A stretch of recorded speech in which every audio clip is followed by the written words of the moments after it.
Hello people, namaste, welcome back to my channel.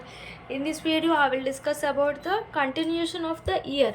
In previous videos I discussed about the only external ear. In external ear discussed about the external auditory canal and the pinna. Now I will discuss about the tympanic membrane. Tympanic membrane is an important university question short answer. So generally what is the anatomy of tympanic? Tympanic membrane is developed from three germ layers also: ectoderm, endoderm, mesoderm.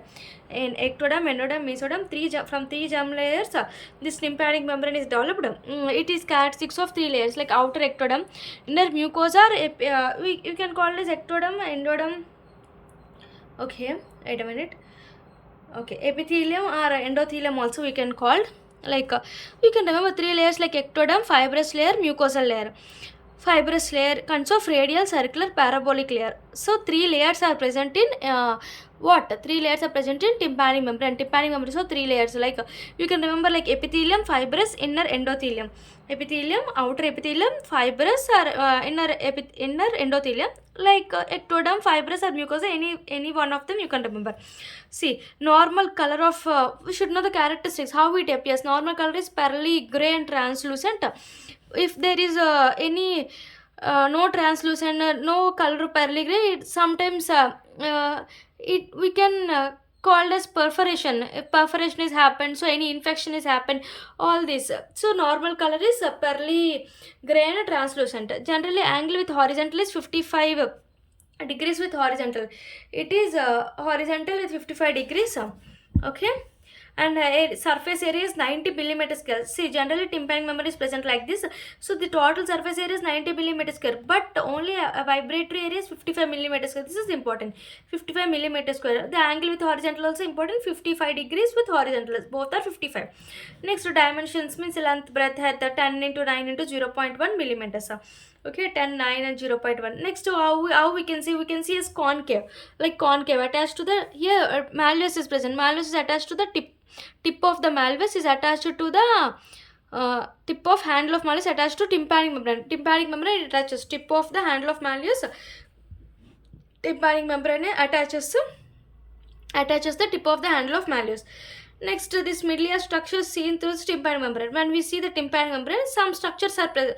Some structures can be seen because it is translucent. No, some structures can be seen through this tympanic membrane. What is this? Before going that, we can know the structure of tympanic membrane. Okay, what is the structure of tympanic membrane? Before going that, see, this is the tympanic membrane. Okay, see, this is the tympanic membrane. This is the part, and the outer part is called pars flaccida. The innermost part is called pars tensa.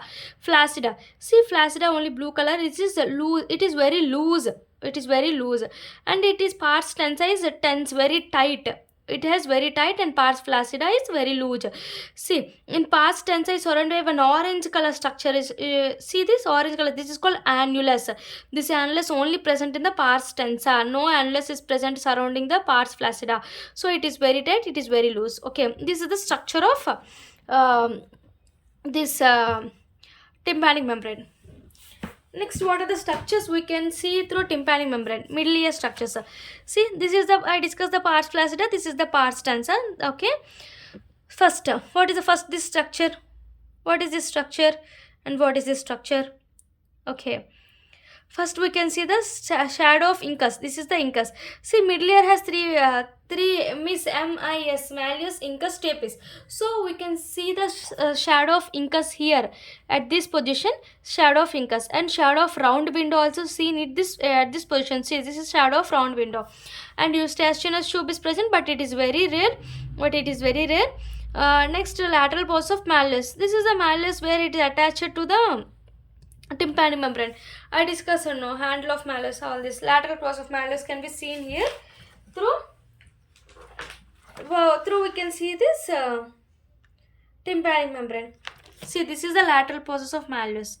So you should remember the parts here. Eustachianus tube. Okay, so you can know very detail about this. See, this is the tympanic membrane. We can see from the tympanic membrane we can see some structures of middle ear. What are the structures? First of all, at this side we can see the incus part. So shadow of incus, here shadow of round window. Sometimes we can see the eustachianus tube shadow. Next we can see here at above this pars flaccida, below the pars flaccida we can see some structure called malleus, lateral process of malleus. See here attachment is handle of malleus attaches to the tympanic membrane, but from the tympanic membrane we can see the handle of malleus. So handle of malleus we can see incus, shadow of incus and shadow of round window. Sometimes you can see the eustachianus tube. See from this the projection of light is present. It is called cone of light. This is the cone of light. This structure is called umbo. This structure is called umbo. Okay, next we should discuss about the surfaces. Here tympanic membrane is surface see this is concave at lateral, this is the medial part. Medial is connected to the middle ear and it consists to the lateral is called external auditory canal. So I wrote this one only, medial ear and external auditory canals consists of two parts like pars tensa, pars flaccida. Pars flaccida is another name, important one, Sharpnell's membrane. Sometimes they ask about the Sharpnell's membrane. What is the Sharpnell's membrane? Where is Sharpnell's membrane? Sometimes they will ask in bits. So you should remember pars tensa, pars flaccida is also called a Sharpnell's membrane. Okay, tensa and flaccida. Tensa is a big part. I discussed a very tense part. So lower 2/3 is a tense part and upper 1/3 is a pars flaccida. Fibrous layer is present. Consists of three parts. I discussed about the three parts: outer epidermis, inner endodermis. Fibrous layer discussed, no. So all these three layers are present in the pars tensa, but pars flaccida is not well developed because only two layers are present because of absence of fibrous layer. Fibrous layer is absence. Next, fibrous annulus. Annulus is present. I discussed about the annulus, no, diagram. Surrounding part is called annulus, but here annulus is not present in flaccida. Tympanic sulcus is present. Tympanic sulcus is not present. Mallular fold is present, is not present. So I will discuss what is mallular fold, what is tympanic sulcus. I will discuss later. Okay, you should remember these some parts. Okay, and here pars tensa having a cone of light also present. Cone of light is present in pars tensa only. No, pars flaccida does not have any cone of light. So these are the differences. Sometimes they will ask the differences. So you should remember first where is the location. What is the other name? You should remember fibrous layer. How many layers is developed? Fibrous and you should remember the cone of light and fibrous annulus and annulus, tympanic sulcus and mallular fold. Okay, and umbo and cone of light. Okay. Most common retraction pocket. Pars flaccida is the most common retraction. Pars flaccida. Okay. Most mobile part is pars flaccida. Pars flaccida above part is more mobile and more retracted part. Most mobile part of pars tensa. In pars tensa, paramedia is more mobile part. Okay. In pars tensa. Next we should is what is fibrous annulus. Thickening of fibrous layer all around the pars tensa. Surrounding the pars tensa, one layer is called fibrous annulus. And mallular fold is a fibrous annulus attached to the lateral process of malleus. Mallular fold is the fold which attached to the lateral process of malleus. See here the lateral process of malleus is attached, no. So this lateral process of malleus, some layer is called mallular fold. This is the mallular fold. From this coming, this is the mallular fold. This only we can see at the pars tensa. And tympanic sulcus, depression in which fibrous annulus fit. This fibrous annulus fit is called tympanic sulcus. See this depression is called a tympanic sulcus. Depression is called tympanic sulcus. Okay. Next, umbo. Umbo is a part of pars tensa where tympanic membrane attached to the tip of the handle of malleus. See, this is the umbo. I discussed the umbo part. Next, cone of light. Cone of light is generally divided into four parts. No, this parts. Pars tensa is divided into four parts: anterior superior, anterior inferior, posterior superior, and posterior inferior. Posterior superior and posterior inferior, all these are present. So this cone of light is present at the anterior inferior quadrant. Anterior superior, anterior inferior, beside the posterior superior, posterior inferior. So the cone of light is present in the anterior inferior part. So I write this one, cone of light present in the anterior inferior quadrant arises from the umbo region. Okay. Next, I will discuss about the side identification of this where the perforation can be seen. Before going that, there are some perforations are present. See, we will discuss about the side identification. if this is the cone of light, this is the cone of light. Okay, if direction of alignment of upper end of handle of malleus, and look for the cone of light, 2 points, where it is side of identification means it is right or it is left.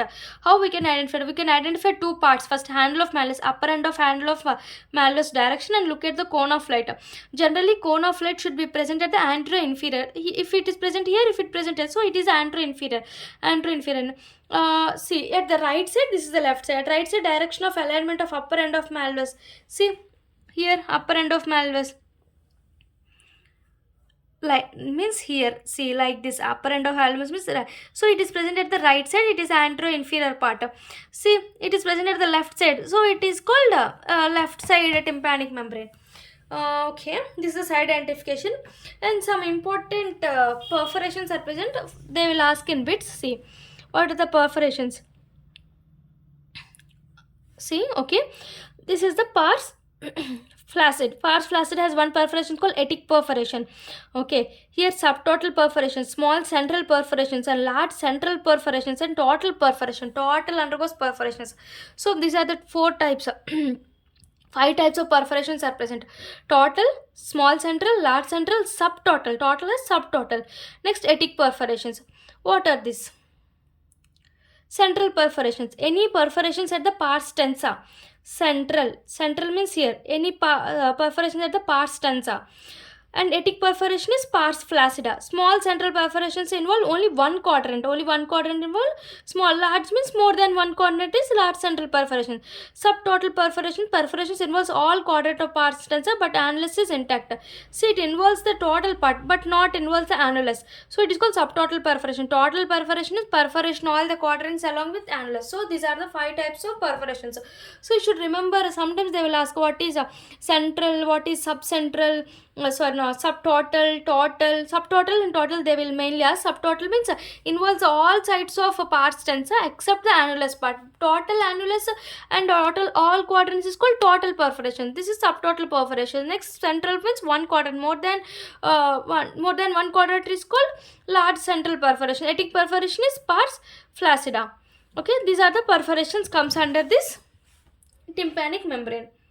Okay, I discussed about the sides also, which side and which side. Okay, I discussed about the all this important question for university exams. So please remember everything. Tympanic membrane, 3 layers and characteristics. What is the normal color, what is making horizontal, and what is the vibratory area, and what is the dimensions, how it present concave, what are the structures are important questions. Incus and handle of, not hand, it attached to the handle of malleus, but we can see through. What is that? Lateral process of malleus, lateral process, and shadow of round window and eustachianus tube, and surface is medial lateral, pars tensa, pars flaccida. Differences: annulus, manular fold, and the tympanic sulcus. Tympanic sulcus is the fold will at depression of this fold is called tympanic sulcus. Fibrous annulus fittisus, tympanic sulcus. Manular fold is a fibrous annulus attached to the lateral process of malleus. Okay, more mobile part, they will ask some of the bits, umbo and cone of light also. So I discussed also, this is important one, Sharp-Nellis membrane. I discussed about the perforations, total, subtotal, and what are this? Small central, large central, and etic perforations. I discussed about the directions, what is the right side, what is left side, based on the cone of light projection and the handle of the malleus. Thank you. Please subscribe my channel. Please support us. Thank you.